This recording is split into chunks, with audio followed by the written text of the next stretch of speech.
ఇత్తడి గిన్నె చూడండి ఎంత బాగా మెరిసిపోతుందో.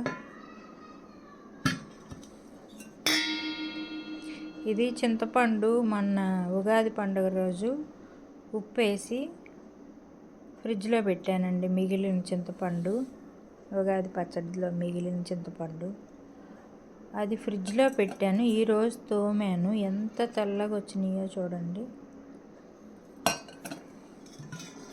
నాకు అసలు ఇత్తడి గిన్నెలు తెల్లగా తోమటం రానే రాదు. ఎప్పుడు చూసినా ఇంకా కొంచెం డల్గానే ఉంటుంది. అలాంటిది ఎలా బంగారంలాగా మెరిసిపోతుంది.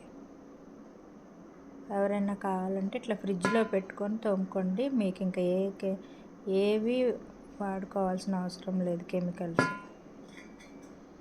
వెనిగర్ కూడా అవసరం లేదు. చింతపండు, ఉప్పు నానబెట్టి ఫ్రిడ్జ్లో పెట్టాలి అంతే.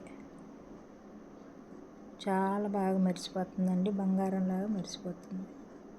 నాకే ఆశ్చర్యం వేసింది.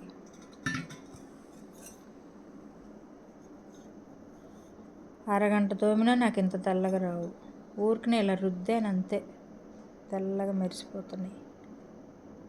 ఓకే అండి, థ్యాంక్ యూ.